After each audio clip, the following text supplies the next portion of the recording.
শর্মিষ্ঠা বলছি। আগের ভিডিওতে আপনারা দেখেছিলেন আমরা এসে পৌঁছলাম টাটানগর জিঞ্জার হোটেলে। ফ্রেশ হয়ে আবার আমরা একটু বেরোবো, বায়না আর একবার ওকে নিয়ে জিমে যেতে হবে। এই দেখুন, জিমে এসে ওর সাথে আমিও একটু এক্সারসাইজ করলাম।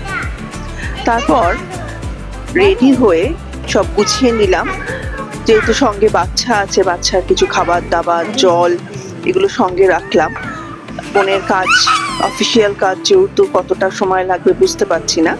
তারপর আমাদের প্ল্যান আছে, ওর যদি কাজ তাড়াতাড়ি শেষ হয়ে যায় আমরা যতটা পারি এই শহরটিকে দেখবো, চিনবো। আমরা গাড়ি বলে রেখেছিলাম, যত সময় গাড়ি এসে গেল।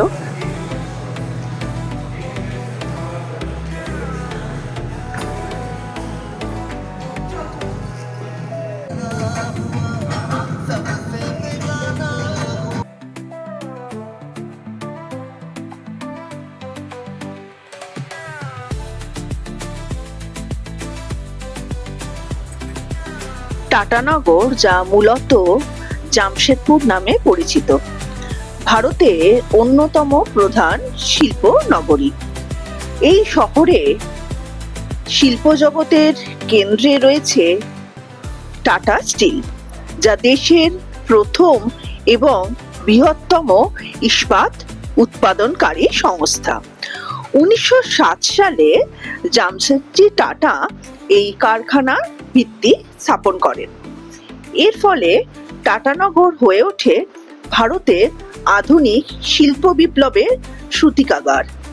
টাটা মোটরস ছাড়া এই শহরে রয়েছে আরো কিছু গুরুত্বপূর্ণ শিল্প প্রতিষ্ঠান: Timken, eureka Forbes, Bharat oxygen ইত্যাদি। ভারতের শিল্প ব্যবস্থাপনায় এটি একটি মডেল হিসেবে কাজ করে। এটি একটি প্রাইভেটলি ম্যানেজ শহর, যেখানে টাটা গোষ্ঠী নগর পরিচালনা, পরিকাঠামো, জল, বিদ্যুৎ এবং আবর্জনা ব্যবস্থাপনার দায়িত্বে রয়েছে। এই প্রগতিশীল শিল্পভিত্তিক শহর হাজার হাজার মানুষের জীবিকার উৎস।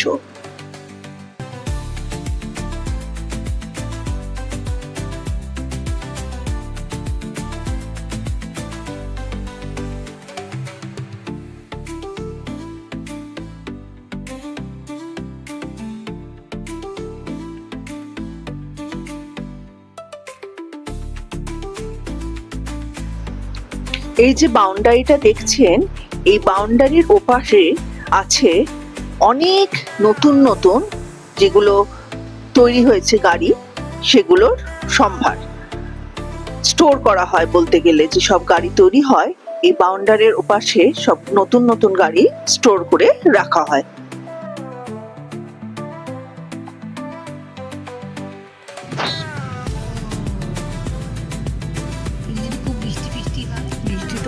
বৃষ্টি তো হবে, নামতে পারবেন আপনি গাড়ি থেকে বৃষ্টি হলে, আর না হলে ভালো লাগবে। ওখানে পুরো পাহাড় পাহাড় আছে না ওইদিকে।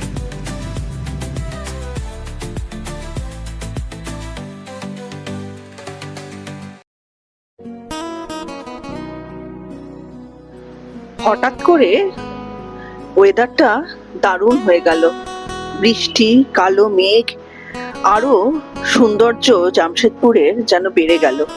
এই যে সামনে পিরামিডের মতো জিনিসটা দেখলেন, এটা ঋষি মোদি নামকরণে একটি প্রতিষ্ঠান, যেটি মোদির তত্ত্বাবধানে তৈরি করা হয়েছিল।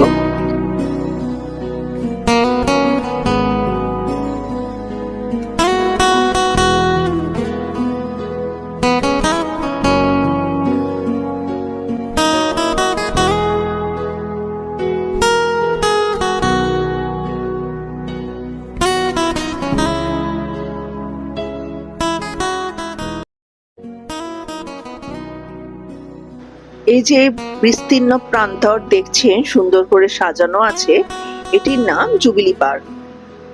একরের পর একর জমি ধরে এটি সাজানো আছে। এখানকার বাসিন্দাদের কাছে এটা খুব আকর্ষণীয় জায়গা।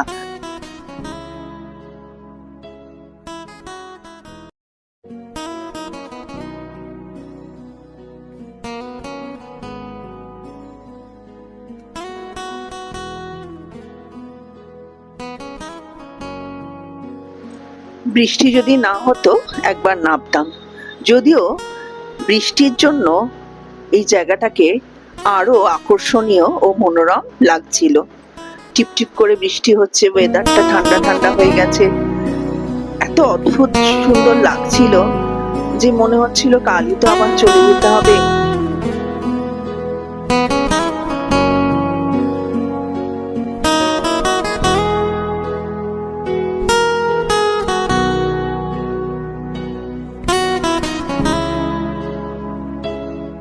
মন ভরে দেখছিলাম পার্কটিকে, যে কত বড় পার্ক একটা সুন্দর করে সাজানো যেতে পারে। আপনারাও দেখুন।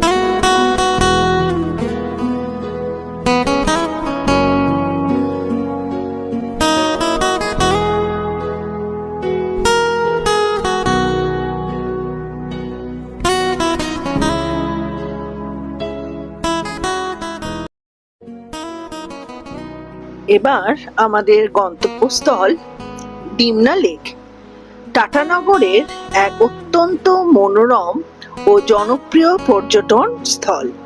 এটি ঝাড়খণ্ডের পূর্ব সিংভূম জেলার অন্তর্গত এবং মূলত টাটা স্টিল কর্তৃক তৈরি একটি কৃত্রিম জলধারা।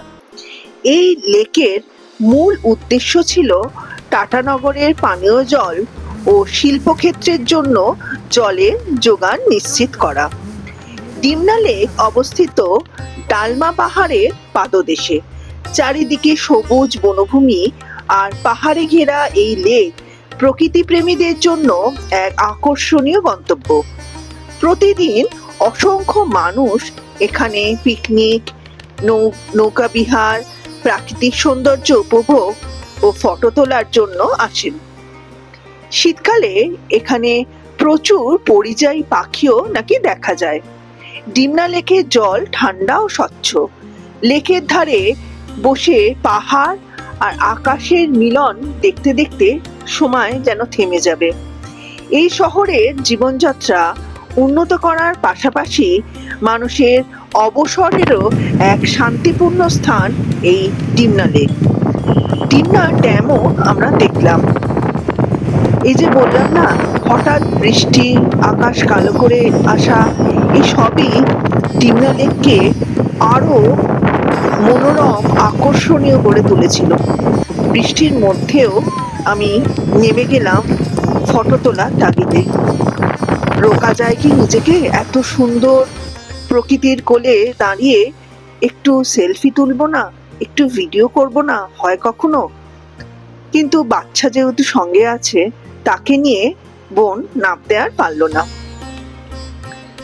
যেহেতু আমরা একটু অফ সিজনে গেছি, কিছু মানুষের ছিল ঠিকই, কিন্তু তারা গাছের আনাচে কানাচে লুকিয়ে পড়েছেন, কারণ বৃষ্টি খুব জোরেই এসে গেছিল। জায়গাটা বেশ শুনশান ছিল, একটু ভয়ও লাগছিল, চেনা জায়গা নয় তো। আর ড্রাইভার দাদাকে আমরা বলছিলাম আর আমরা এগোবো না, চলুন এবার ফিরে যাব। এই যে দেখছেন, এটি হচ্ছে ডিমনা ড্যাম। এই ডিমনা ড্যাম দেখতে দেখতে ভাবছিলাম যে মানুষ কি না করতে পারে। একটা কৃত্রিম জলধারা তৈরি করে ফেললো, এত সুন্দর, এত মনোরম পাহাড়ের কোলে। এই ডিমনা ড্যাম পুরো জামশেদপুর শহরের জলের যে নিয়ন্ত্রণ, সেটা তার হাতেই আছে।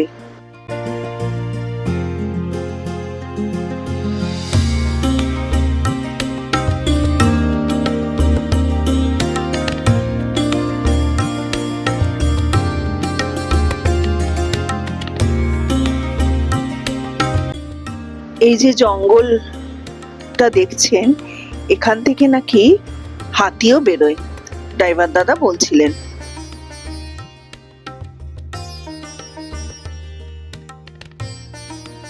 ডালমা পাহাড়ের পাদদেশে অবস্থিত এই ডিমনা লেককে ছেড়ে আসতে মনটা বেশ খারাপই লাগছিল।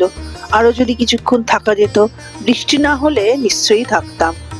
আর একটু এগিয়ে কি দেখলাম জানেন? দেখুন, সিধু ও কানুর মূর্তি। সিধু কানু ভারতে আদিবাসী ইতিহাসে দুই অমর বিপ্লবী নেতা, এটা সবাই জানেন। 1855 সালে বিখ্যাত সান্তাল বিদ্রোহ এর নেতৃত্ব দিয়েছিলেন, যা ব্রিটিশ শাসন এবং জমিদারদের অন্যায়ের বিরুদ্ধে আদিবাসী সমাজে এক মহাকাব্যিক প্রতিরোধ হিসেবে ইতিহাসে চিহ্নিত। দেখুন, এটি একটি মা কালীর মন্দির। ড্রাইভার দাদা বলছিলেন এটি নাকি বহু পুরাতন মা কালীর মন্দির। এখানে ডাকাতদের প্রাদুর্ভাব নাকি খুব বেশি ছিল। এই ডাকাত নেতাই নাকি এই মন্দির প্রতিষ্ঠাপন করেছিলেন। আর ড্রাইভার দাদা এটাও বলছিলেন জামশেদপুরে এমন একটি রাস্তা আছে যেখানে একাধারে মন্দির, মসজিদ এবং চার্চ অবস্থান। এবারে আমরা হোটেলে ফিরবো। অনেকক্ষণ বেরিয়েছি, খিদেও পেয়েছে সবার, আর বেশি দেরি করা ঠিক নয়। তাই আমরা সিদ্ধান্ত নিলাম আমরা হোটেলেই ফিরে যাব। হোটেলে ফিরে এসে আমরা চা, কফি, একটু টুকটাক স্যান্ডউইচ, বাচ্চার জন্য একটু ফ্রেঞ্চ ফ্রাইজ, এইসব একটু খাওয়া দাওয়া হলো। আমরা ভাবলাম টায়ার্ড আছে, ও একটু হয়তো রেস্ট নেবে, সে আর হোটেলের রুমে ঢুকবে না। তাও একটুখানি ফ্রেশ করে আবার অটো দেখে আমরা সন্ধ্যের জামশেদপুর কেমন লাগে তা দেখতে বেরিয়ে পড়লাম। বেরিয়ে এক বিপদ, কি আর বলি, এরকম অভিজ্ঞতা এর আগে কখনো হয়নি। জামশেদপুরের রাস্তা খুব একটা আলো নেই, একটু আলো আধারই বলতে পারেন, আর ফাঁকা রাস্তা। আমরা যখন জামশেদপুরের মধ্যে দিয়ে সন্ধ্যে নাগাদ বেরিয়েছি, আলো আছে, সেই সময় কোনো ভয় লাগেনি। কিন্তু যখন একটু ভেতরের দিকে যাচ্ছি শহরটাকে দেখবার জন্য, একটু ভয়ই লাগছিল। এবার হোটেলে ব্যাক করি। এবার ব্যাক করার রাস্তায় যখন ফিরছি তখন রাস্তাগুলো আরো অন্ধকার হয়ে গেছে, আলো আধারি। বললাম লাইটের জোর খুব একটা বেশি নেই। আমরা অটোয় আছি, গাড়ি তো আগে ছেড়ে দিয়েছি কারণ আমরা জানি আর বেরোবো না। হঠাৎ দেখি মনে হলো কিনা জেব্রা মানে কালারের একটা কিছু, মানে জেব্রা বসে আছে এরকম। এবার ভালো করে তাকিয়ে পেছনে দেখলাম একজন ওই জেব্রা মতো টি শার্ট পরে, চোখে কাজল, এরকম অবস্থা, কিরম একটা তাকিয়ে আমাদের দিকে কখন উঠে পড়েছে অটোর পেছনে আমরা জানিও না। এবার আমরা দেখে চিৎকার করছি। ড্রাইভার দাদা তাকে নামালো, নামিয়ে এক মুহূর্ত সময় নষ্ট না করে সোজা আমরা চলে এলাম হোটেলে। এরম ঘটনা যেন কারোর সাথে না ঘটে। অচেনা অজানা শহরে গিয়ে এরকম বিপদ যে আসতে পারে আমরা স্বপ্নেও ভাবতে পারিনি। আমরা তো ভয় পেয়েইছি, চিৎকার চেঁচামেচিও করেছি, কিন্তু বাচ্চাটাকে দেখুন এতটাই ভয় পেয়েছে, সে পুরো চুপ হয়ে গেছে। হাঁটা চলার মধ্যেই সেটা বুঝতে পারবেন, একটা মন্থর গতিতে সে আজকে হাঁটছে।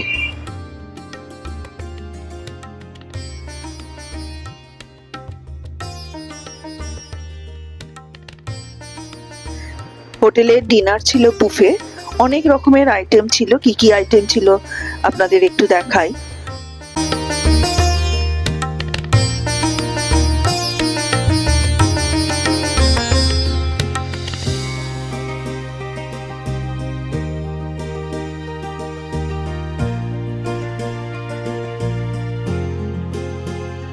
যেমনটা আমার খুব ভালো লেগেছে, এমনি মিষ্টি খেতে ভালোবাসি, তারপরে এত সুন্দর গোলাপ জামুন জামশেদপুরে বসে দুটো খেয়ে নিলাম। হোটেলের রুমে এসে কোথায় ঘুমাবে তা নয়, আমাকে নাকি ওর সাথে নাচতে হবে।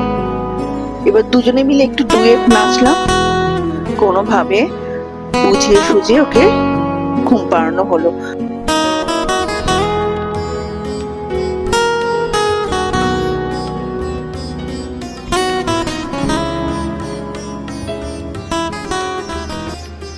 পরের দিন সকালে আমরা তাড়াতাড়ি উঠে রেডি হয়ে ব্রেকফাস্ট করতে চলে এলাম।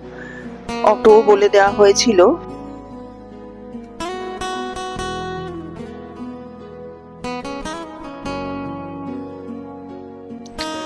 আর একজন তো কিছুতেই উঠবে না, তাকে জোর করেই ঘুম থেকে তুলে আনা হয়েছিল। আগের দিন সারাদিন তার উপর ধকল গেছে, আজ সে ব্রেকফাস্ট করবে না, সোফার উপর শুয়ে পড়েছে।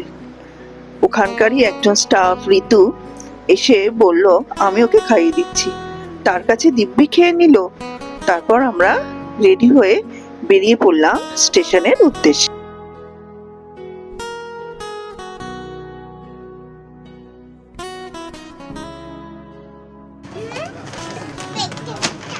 আসার সময় ট্রেন যেমন একদম রাইট টাইম ছিল, যাওয়ার সময় 9:30টার বদলে ট্রেন 15 মিনিট দেরি করলো। কিছুক্ষণের মধ্যেই আবার ব্রেকফাস্ট চলে এলো। যদিও ব্রেকফাস্ট খাওয়ার মতো পেটে একটুও জায়গা ছিল না, হোটেল থেকে আমরা খেয়েই বেরিয়েছি, সবকিছু রেখে দিলাম, চাটা খেলাম। আস্তে আস্তে পেপারের যুদ্ধের বাতাবরণের একটা ঝলক দেখতে পেলাম, কিন্তু দৃঢ় বিশ্বাস ভারত কোনো অন্যায়কে প্রশ্রয় দেবে না। ভারতের শত্রু নিপাত যাবেই। ডিমনা লেক, ডালমা পাহাড় ফেলে আসতে মনটা খারাপই লাগছিল, কিন্তু আমাদের সিটের ঠিক অপোজিটে কিছু ইয়াং বাচ্চা ছেলে মেয়ে এসেছিল। তারা নিজেদের মধ্যে এত সুন্দর সুন্দর গল্প করছে, আড্ডা মারছে, সেটা দেখে সুনামি খুব মজা পেল। তাদের সাথে বন্ধুত্ব করে ফেললো। তাদের সাথে আড্ডা দিতে দিতে গল্প করতে করতে আমরা হাওড়ার পথে এগোলাম।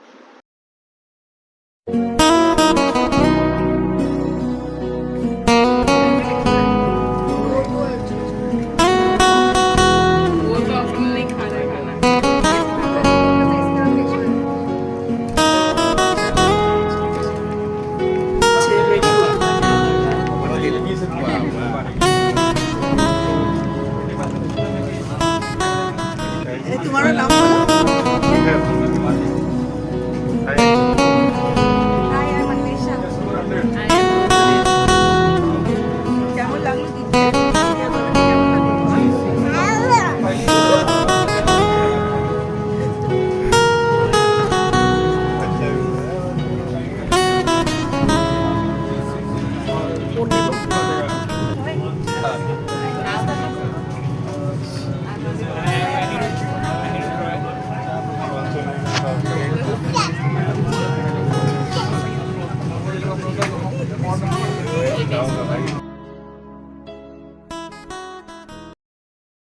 আজ তাহলে আসি, আবার আসবো আর একটি নতুন ভিডিও নিয়ে। ভালো লাগলে একটা লাইক করে দেবেন। ভালো থাকবেন, আনন্দে থাকবেন, খুশিতে থাকবেন। নমস্কার।